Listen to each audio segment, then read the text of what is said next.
It was a Wednesday afternoon, nothing special, nothing odd. The kind of day where the most disruptive event should have been the neighbor's dog getting loose again or the delivery guy forgetting our gate code. I had just come back from the grocery store, my arms full of bags, and my mind already halfway through dinner prep. The house was quiet, too quiet. Then the doorbell rang. Not once, but twice short, sharp, urgent. I glanced toward the hallway, where Daniel, my husband, was supposed to be finishing up a Zoom call.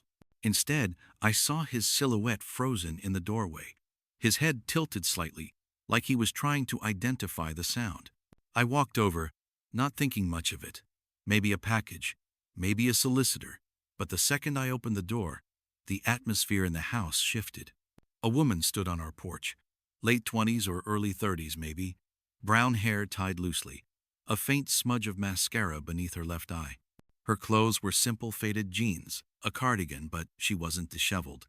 She looked composed, determined, and in her right hand was a small envelope, handwritten, weathered. Her eyes locked on mine immediately. Then, as if following a magnetic pull, they drifted past me and landed squarely on Daniel. Everything in her body stiffened. Behind me, I heard Daniel suck in a sharp breath. Then, almost too quickly, "Wrong house," he muttered, brushing past me. "She's got the wrong place." The woman blinked. Once. Twice.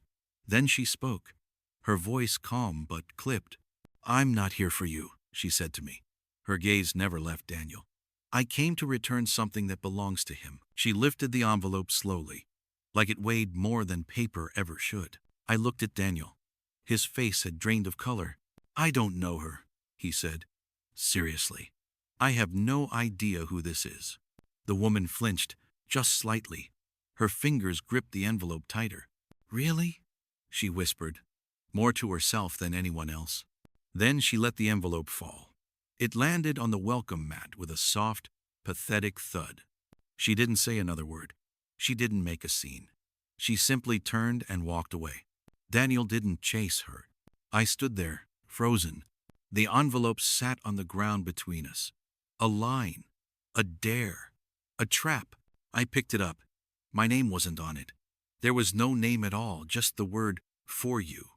But it wasn't written in Daniel's handwriting. He tried to snatch it from my hand. "Don't," he said, almost begging. Just let it go. She's probably some crazy ex or something. I haven't talked to her in years." "In years?" I repeated, my voice low. "So you do know her?" He hesitated. That half second of silence was louder than anything he could have said. "I don't know what she wants," he said finally. "People show up with drama all the time. Don't let it get to you." But it had already gotten to me. Because no one shows up like that with eyes like storm clouds and a letter like a ghost unless they mean something. And Daniel's face had told me everything. He did know her. He recognized her the moment he saw her. And he was terrified. Before the woman on the porch, before the envelope and the silence that followed, I would have told you our marriage was solid. Maybe not storybook, but stable, comfortable, safe. Daniel wasn't the type of man who swept you off your feet. He was subtle, steady. He asked me out over email, yes, email after we collaborated on a nonprofit fundraiser. The subject line had been, "Dinner? No pressure." I found it charming, honest, unassuming. From the start, he was all about quiet gestures. A thermos of coffee ready when I ran late. Sticky notes on the bathroom mirror with lines from books I loved. A drawer he cleared just for me the first time I stayed over, without saying a word about it. He made it easy to believe in goodness again. I'd come out of a messy relationship, a man who raised his voice more than he raised his hand to help. Daniel, by contrast, never once raised either. He didn't yell, didn't sulk. He just listened, observed, held space. When we moved in together, everything slotted into place like we were pieces cut from the same pattern. We didn't fight about chores. We didn't bicker about money. He was responsible, emotionally intelligent, and above all else, predictable. Or so I thought. In hindsight, maybe the lack of conflict should have raised a flag. It's easy to hide when there are no questions, no pressure points. I mistook stillness for trust, and routine for honesty. We got married 2 years after we met. A small wedding in a botanical garden. Just family and a few close friends. Daniel cried when I walked down the aisle. Not a lot, just a flicker in his eyes. A tight jaw. But I saw it. And I believed it meant everything. He'd always been private. That was part of the draw. He didn't overshare, didn't gossip, didn't ramble about past heartbreaks or mistakes. What matters is now, he'd say whenever I poked at old stories. I never pressed. I told myself we all deserved a fresh chapter. In our home, he was consistent. He paid bills on time, remembered anniversaries without needing reminders, picked up my favorite brand of almond butter even when I forgot to put it on the list. There were no late nights at bars, no suspicious numbers in his call log. He worked from home 3 days a week, kissed me on the cheek before bed, called me darling when he brought me coffee. People told me I was lucky. I believed them. And the truth is, I was happy, not ecstatic, not overwhelmed with butterflies, but content. There was safety in the rhythm we had. A steady drumbeat of shared groceries, quiet dinners, movie nights, grocery lists on the fridge, weekend trips to the farmer's market. If there were secrets, they were buried so deep that I didn't even know to start digging. That's what makes it hurt more. When your partner breaks your heart, but you've seen it coming, you flinch, yes. But there's something bracing about it, like bracing for a wave. You curl up, you hold your breath, you prepare. But when it comes out of nowhere, when the person you sleep beside every night suddenly becomes a stranger, it's not just heartbreak. It's whiplash. That's how I felt standing in the doorway that afternoon. The envelope clutched in my hand, Daniel insisting he didn't know her, that there was nothing to worry about. But I had worried. Not in any grand, dramatic way. It was subtle, quiet, like an itch you can't reach.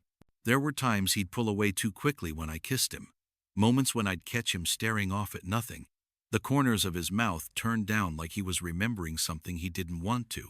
But we all have pasts.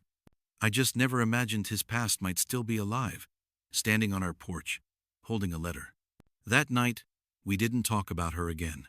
Daniel made dinner like nothing had happened, washed the dishes. Saturday on the couch beside me to watch an old sitcom rerun, his laughter timed a little too perfectly, like he was reading from a script. I nodded. I laughed when he did. I even kissed him goodnight. But I didn't sleep. Because now, the questions had begun to bloom, and once they start, they never stop. Who was she? Why was she here? Why did he lie so easily? And what exactly was written in the letter that he didn't want me to read? I hadn't opened it yet. It sat on my nightstand, untouched. Some part of me was afraid that once I did, everything would change. Some other part of me knew that it already had. It's strange, the way memory sharpens when you start to question everything. You replay old moments like film reels in reverse, searching for the frame where things started to crack, where you missed the sign, where you blinked and let the truth slip through. After she showed up, I couldn't stop rewinding. At first, it was the little things. A call he didn't take in front of me. The way he used to close his laptop a little too quickly whenever I walked into the room. How he always positioned it just so the screen turned away. The tabs gone before I could even register what was there. I told myself he was just private. Daniel was always a man who valued his boundaries. He didn't post on social media, didn't keep a group chat with friends, didn't believe in oversharing. That's what made him feel grounded, mature. He wasn't like the others who aired their emotions like laundry online. That was attractive to me then. But now I wonder if it was just strategy. There was the trip to Portland. A weekend conference he swore was mandatory for a leadership seminar. He brought back hotel soaps and a branded tote bag. But when I looked through the receipts a few weeks later for something entirely unrelated, I noticed there was no hotel charge on the credit card. None, not even for meals. When I asked about it, he said, "Oh, the company covered everything, even the food." I didn't push. Why would I? It was just a hotel receipt. There was a dinner once months before that. We were at a new Italian place. Midway through dessert, his phone lit up on the table. A woman's name I didn't recognize. Not unusual. Daniel worked with lots of people. But what was unusual was the way he froze. He didn't even reach for the phone. He just stared at it like it was counting down to something. Then he flipped it face down, smiled too wide, and said, "So, tell me again about that friend of yours with the crazy dog." I remembered the way his hand trembled slightly as he sipped his wine. I laughed it off then, laughed with him, because I didn't want to be that wife, the insecure one, the suspicious one. I trusted him. But now I wonder if he trusted me at all. Once, I found a necklace tucked in the back of his drawer. Delicate. Gold. Too dainty for my style. The kind of piece a different woman might wear, someone softer, quieter. When I held it up, he said he'd bought it as a surprise gift, but changed his mind because he thought I wouldn't like it. "You're more into bold jewelry," he said. I smiled. I kissed him. I told him it was sweet, but it didn't explain why it was still in the box, with a receipt from a boutique I'd never heard of, dated a week before his Portland trip. Another time, I caught him staring at a photo on his phone. I couldn't see it clearly, but I recognized the expression on his face. It wasn't guilt. It was longing. He noticed me watching and flipped the screen off so fast it made me flinch. He kissed me after, like nothing had happened, like he could erase my suspicion with affection. And I let him. I let him so many times. Because every relationship has gaps, cracks, secrets. That's what I told myself when he started keeping his phone on airplane mode at night. That's what I told myself when he refused to go to his high school reunion, claiming reunions were for people who peaked in their teens. That's what I told myself when he suddenly became allergic to Facebook, deleting his account and asking me not to tag him in anything anymore. "Privacy is important now," he'd said. "The internet never forgets." I nodded. I agreed. God, I agreed so many times, even when something in my gut whispered otherwise. There was one moment I can't shake. A Sunday morning. We were cleaning out the garage. I found a box labeled "winter stuff," taped shut and shoved behind some tools. It rattled when I moved it. Inside, a few wool scarves, some books, and a photograph. The photo was old, creased in one corner, the colors faded. It was Daniel, younger, arms around a woman I didn't recognize. They stood on a pier, both barefoot, both laughing. There was a wine bottle at their feet. Her head rested on his shoulder. It wasn't just a casual snapshot. It was intimate. Daniel saw me holding it and immediately reached out. Not to smile or explain, but to snatch it away. "She's no one," he said. "Just someone I used to know." I meant to throw that out. I wanted to believe him. I really did. But no one keeps photos of no one buried in sealed boxes. Not like that. Still, I nodded. I dropped it. I told myself I was being paranoid. Because that's the game you play when you love someone. You become your own magician, making doubts disappear, replacing instinct with illusion. You say things like, "He wouldn't do that to me." I'm overthinking. Everyone has a past. And maybe they do. But not everyone lets their past show up on your doorstep holding a letter. That woman hadn't come by accident. She didn't look confused. She didn't look unstable. She looked betrayed. And that expression doesn't come from a one-night stand or a short fling. It comes from history. Real, unfinished, aching history. And I'd spent years trying not to see it. But now the patterns were too loud to ignore. The math didn't add up anymore. And no matter how I twisted the puzzle pieces, something was always missing. A name. A story. A truth he never told. I didn't go looking for it. Not at first. For a while, I just watched. I let the tension settle around me like fog, heavy, quiet, slowly suffocating. I wasn't ready to admit what I was feeling. Suspicion changes the shape of a relationship, even when you keep it to yourself. Every smile starts to feel rehearsed. Every silence grows teeth. I kept the envelope. I didn't open it, not yet. It stayed tucked between the pages of a book on the nightstand, half forgotten and fully avoided. Then one night, Daniel left his laptop open. He never did that.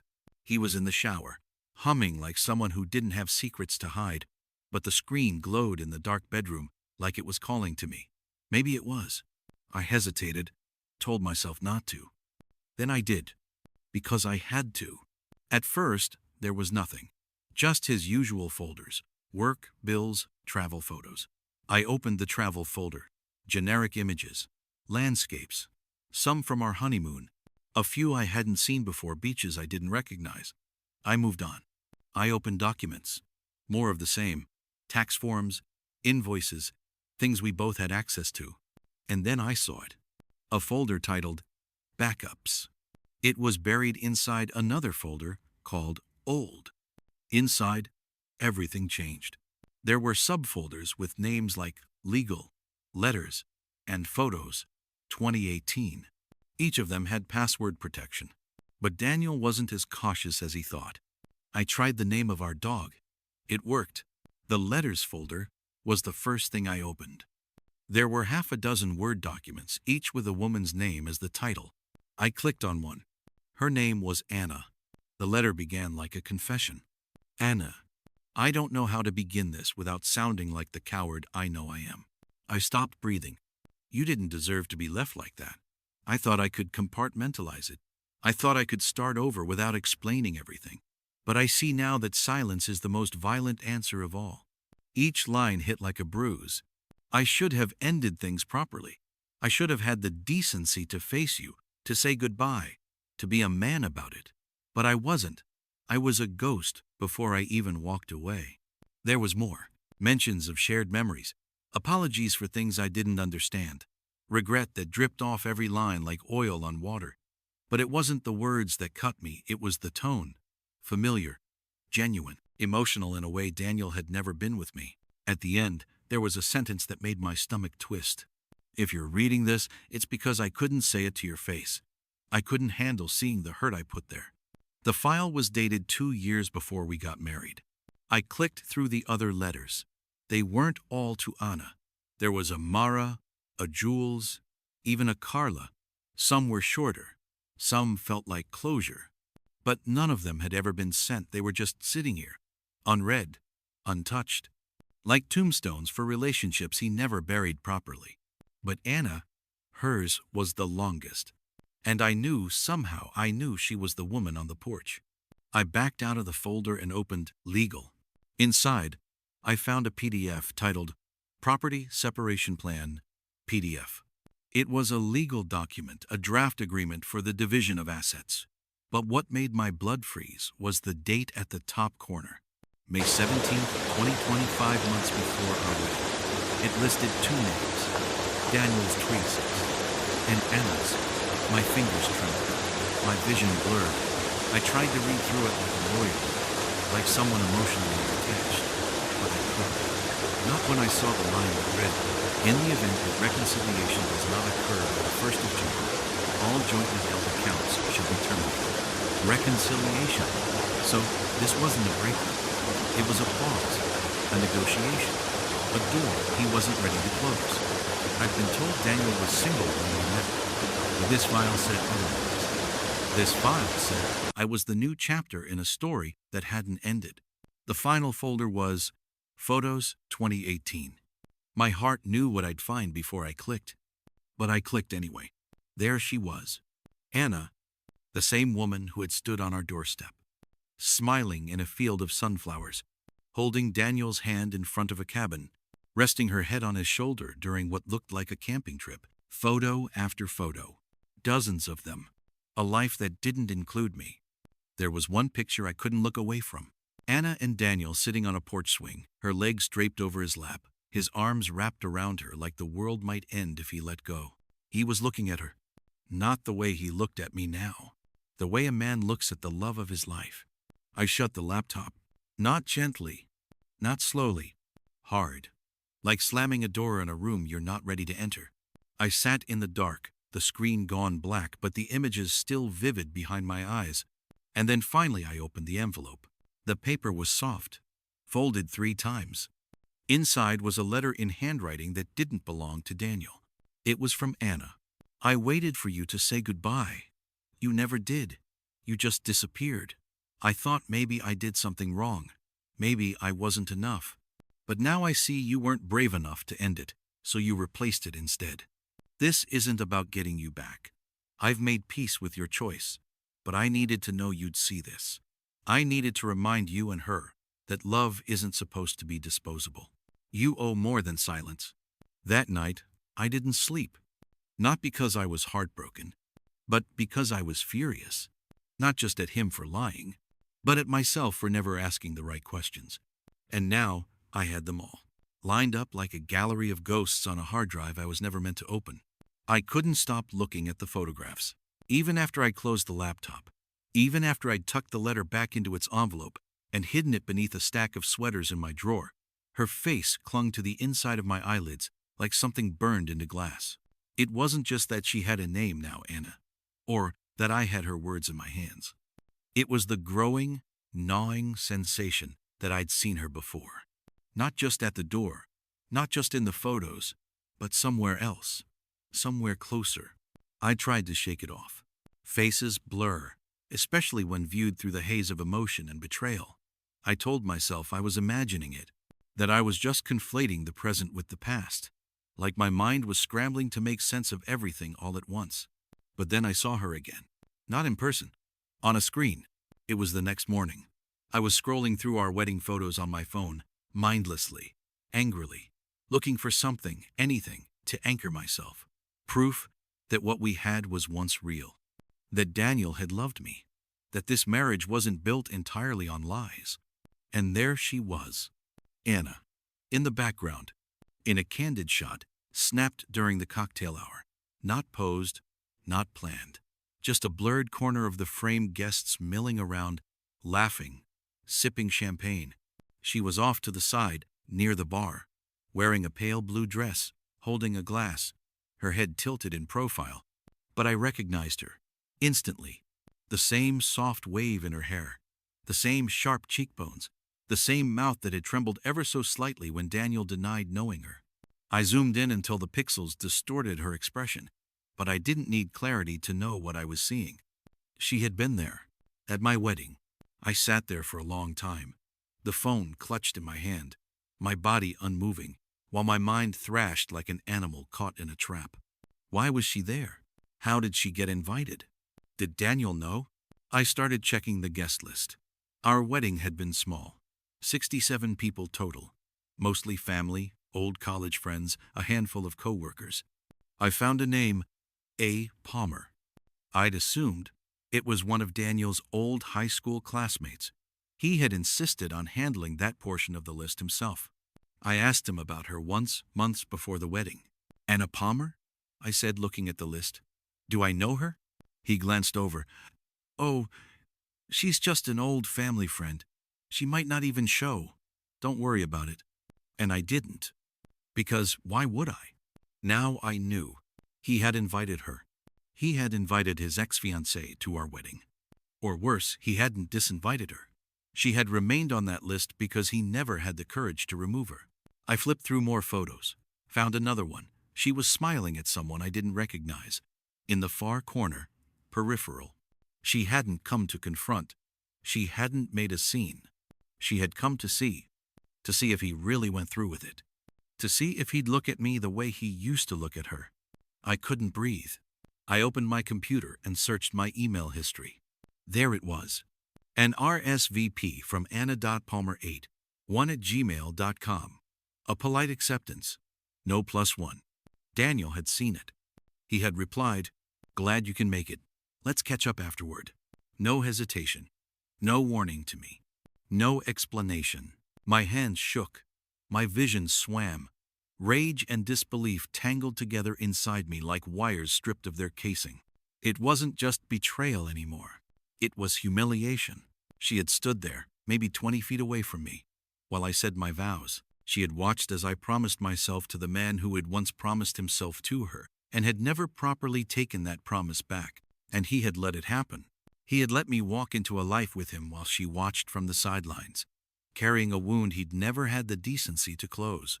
I thought about confronting him right then, charging into his office, slamming the laptop down in front of him, demanding answers. But I didn't, because something in me shifted that morning, something deeper than hurt, colder than fury.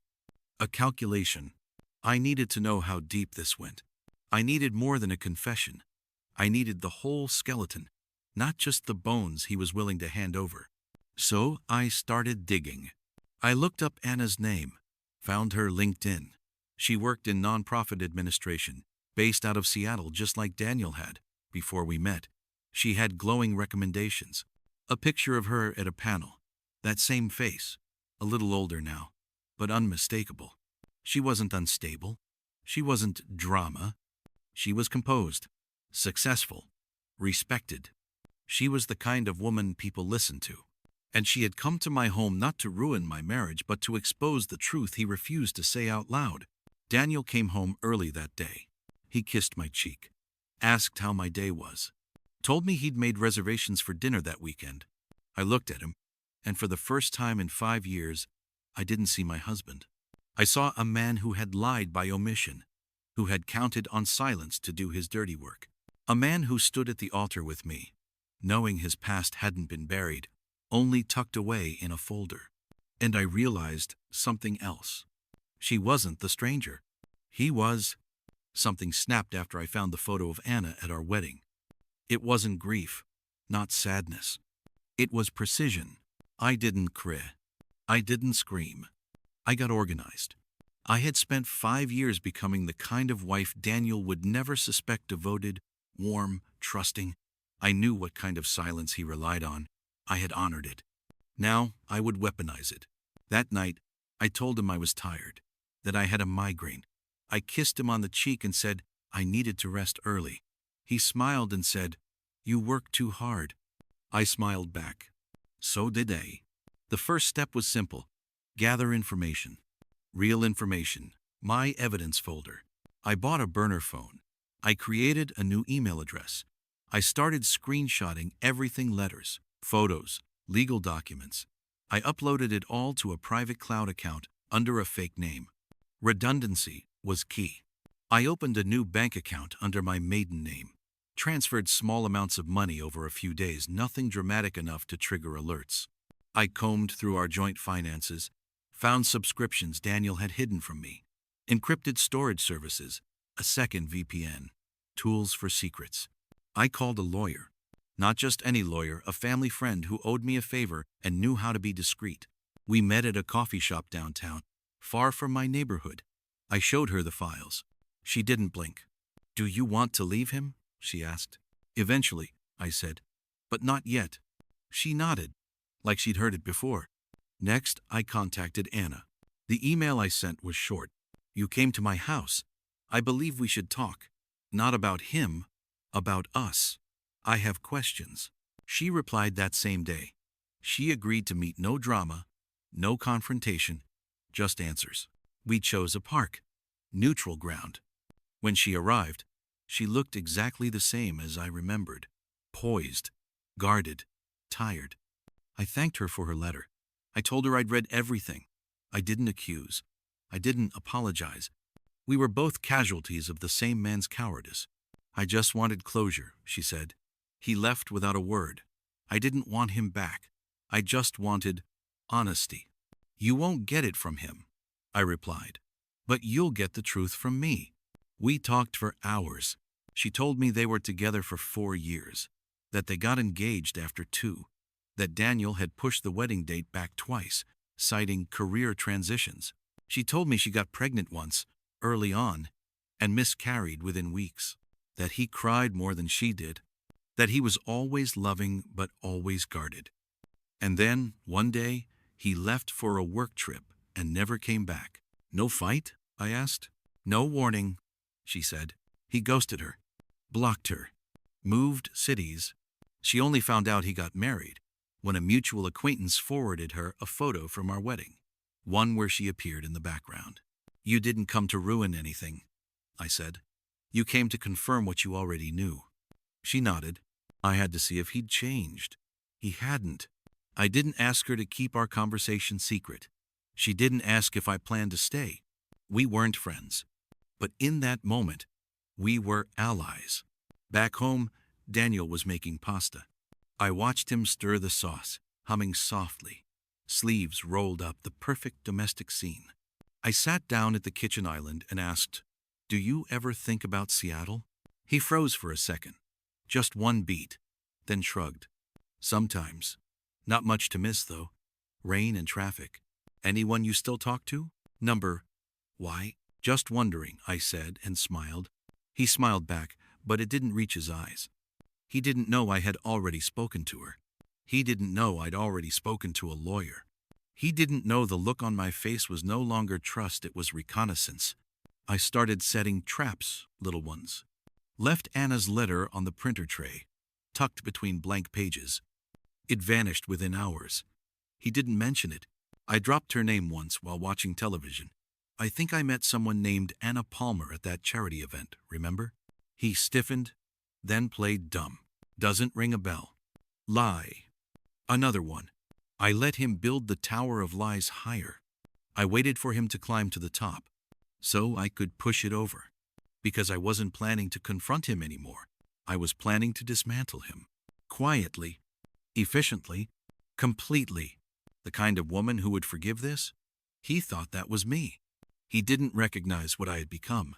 And that was his first real mistake. It didn't happen in a storm of shouting or a flurry of broken plates. There was no climactic argument, no dramatic suitcase dragging across the floor. I didn't scream. He didn't beg. It was quiet, precise. A severance, not a scene. The morning I left, the sky was gray and undecided. Not quite raining, not quite clear. The kind of weather that doesn't tell you what to feel, just lets you choose. I woke up before him. He was still curled under the blanket, breathing softly, one hand stretched toward my side of the bed like a habit, a gesture made without thought, as if reaching for a version of me that no longer existed. I got up slowly, showered, tied my hair back, dressed in silence. I'd packed days ago one small suitcase, nothing that would draw attention. I left behind my perfume, the framed photos, the novelty mugs, the layered memories tucked into corners of the house. I took only what mattered: my documents, my laptop, a few changes of clothes, and my name. I left the letter on the kitchen counter. Not Anna's. Mine. Typed, dated, signed. It wasn't emotional. It wasn't poetic. It was a ledger. Everything I knew, everything I'd uncovered, everything I didn't need him to explain. I told him I wasn't angry, not anymore. I told him I wasn't confused, just done. I told him the most painful part wasn't the betrayal, but the cowardice. That he'd let me build a life beside a version of him that wasn't real. That he'd smiled at our wedding knowing she was in the crowd, watching. That he hadn't even had the decency to close one door before opening another. I wrote, "You didn't fall in love with me. You just needed someone to forget her with. And when forgetting failed, you lied instead." I didn't need to stay for his reaction. By the time he found it, I was already gone. I'd called a rideshare the night before and scheduled the pickup for 7:45 a.m. The driver didn't ask questions, just helped me with my bag and turned on the radio. I didn't cry. Not during the ride. Not when I handed over the keys to a storage unit where I'd stashed the rest of my things. Not when I checked into the extended stay hotel with the name I hadn't used since before I met him. I didn't feel free. Not yet. I felt unclipped, like a thread pulled loose from fabric. Not sure if it was the beginning of unraveling or the start of something new. I watched my email inbox that day. Not because I wanted a message, but because I knew it would come. It did. 3 hours after I left. Subject line, "Please." His message was short, sloppy. A man typing through panic. "I don't know what you think you found, but I swear it's not what it looks like. I can explain. Please don't do this. Please just talk to me." I didn't reply. An hour later, a second email. "I made mistakes. Yes, I should have told you about Anna. But it ended before you and I even started. I didn't want to lose what we had." What we had, he still didn't get it. We didn't have anything. He had a hiding place. I had a story built on omission. By sunset, I turned off notifications entirely. Changed my number. Blocked his calls. I didn't need to hear his version anymore. I'd lived it. He didn't stop. Even after I blocked his number, deleted our shared calendar, revoked his access to my documents and streaming accounts, he still tried. The emails kept coming, from burner accounts, from an old address I thought he'd stopped using. They shifted in tone with each message. The first few were panicked. "I deserve a chance to explain. You owe me that much. We were good together, don't erase that." Then came the wounded ones. "I didn't know how to say goodbye to her. That doesn't mean I didn't choose you. You're making this bigger than it is. I made a mistake, not a crime. And then, the ones that burned. I guess you were never really the person I thought you were. You've always had one foot out the door. You're punishing me for something I did years ago. Classic reframing. He wasn't the liar now, he was the victim of my overreaction. His strategy wasn't new. I'd seen it in letters he wrote to Anna. He'd always tried to reshape the narrative once he lost control of it. But I wasn't Anna. And this time, he wasn't in control of anything. He sent flowers to my work. Twice. Both times, I gave them away to the receptionist. The third time, I asked HR to flag his name. He showed up at my sister's place. She texted me. He's here. Looks pale. Says he just wants to talk. I told him to get back in his car. He left after 10 minutes. Never even rang the doorbell. The final attempt came on a Sunday. I was in the library cafe reading when I felt someone walk up beside me. I didn't look up right away, but I knew. His voice came low, tentative. Can I sit? I didn't answer. I just stared at him. He looked smaller, not physically, but emotionally, like he was standing inside the wreckage of something he never thought would collapse. He took the silence as permission and sat. I'm not here to fight, he said. I'm just trying to make sense of all this. I didn't speak. It continued, tone soft. You didn't even let me explain. You just vanished, left a letter, like I was a stranger. I let the silence hang. Finally, I said, You are a stranger. He blinked. I'm the same person I've always been, he said. I nodded. Exactly. He tried to laugh, but it cracked halfway out. Okay, you're angry. You have every right to be. I should have told you about Anna.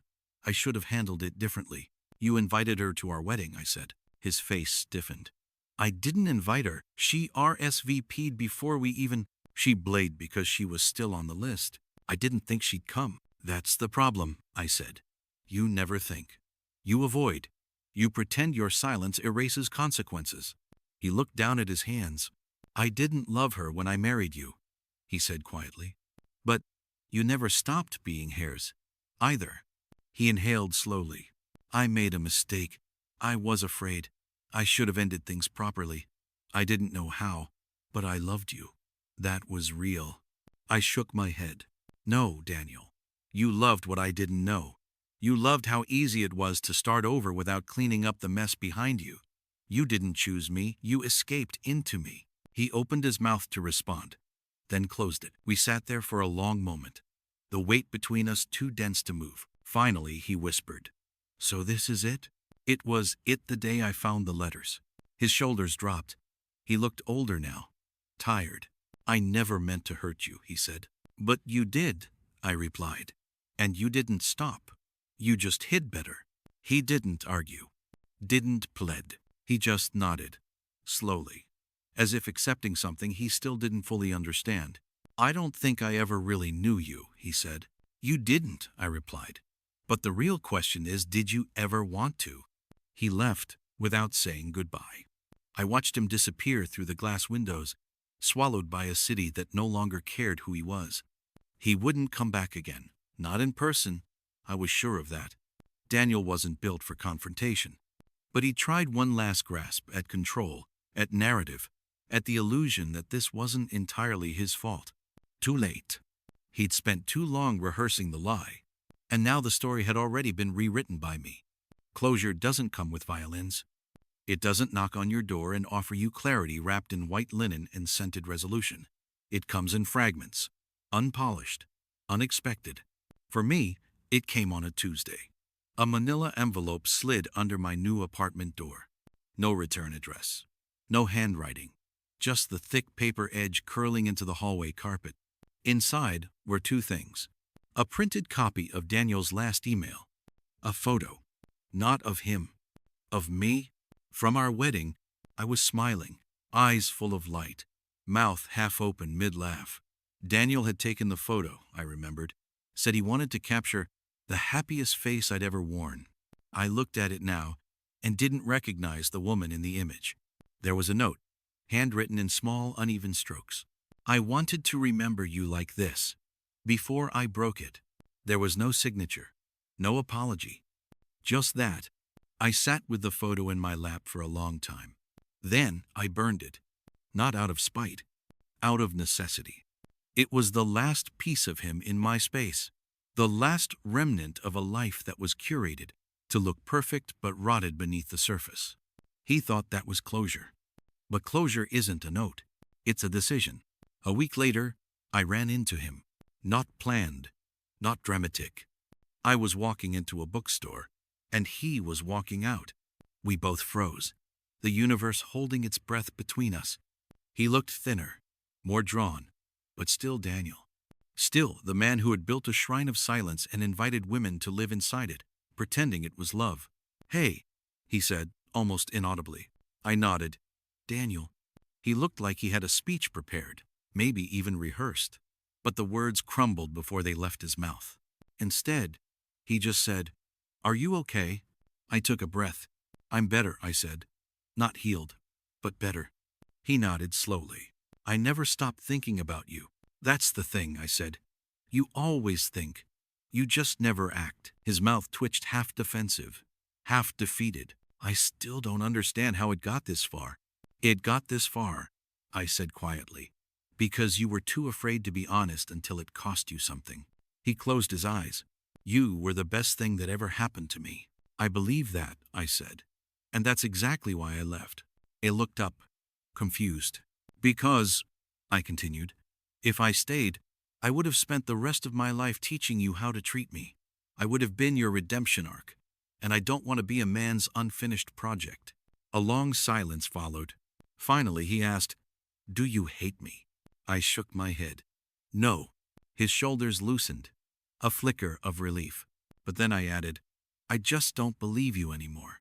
And with that, I stepped past him and walked into the bookstore. He didn't follow. He didn't call out. That was the last time I saw him. No slamming doors.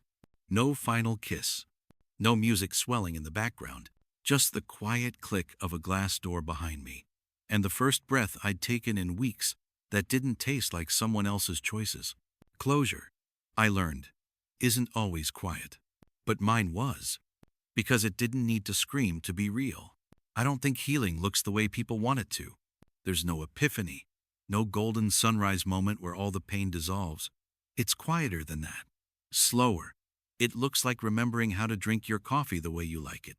Like not checking your phone first thing in the morning because you no longer expect an apology. It's setting 2 plates out of habit, and then quietly putting one back. It's learning how to sit in silence without hearing his voice in your head. Rewriting your memories. I moved again 23 blocks away from my last place. Same city, different rhythm. My apartment is smaller, brighter. I bought new bedsheets. Threw out the mugs we collected together. I kept only one, the chipped white one from a bookstore he never knew I visited. That one was always mine. I started writing again. Not emails. Not texts I never sent. But thoughts. Messy, imperfect thoughts. I filled pages with them. Some angry, some nostalgic. But all mine. For a long time, I'd lived like an echo of someone else's story. Reacting, accommodating, adapting. Now I write the first line. I take long walks. I rewatch movies without explaining the plots aloud. I leave the windows open even when it's cold. I stop mid-sentence in conversations when I feel like it because I don't need to be understood all the time. I need to be whole. Daniel hasn't reached out again. I don't think he will. I hope he doesn't. But if he ever does, I won't answer. Not because I hate him, but because I finally chose me. He once wrote a letter titled, "Future Plans." I found it tucked in a hidden folder, never meant to be seen. It was about a life he envisioned with someone. He never said who. The lines were vague, aspirational. It read more like a list of hopes he was too passive to chase. Now, I have my own. And I don't need to hide it. My future plan? It finally includes me. No edits. No erasures. No footnotes that begin with someone else's name. Just me. And that's enough.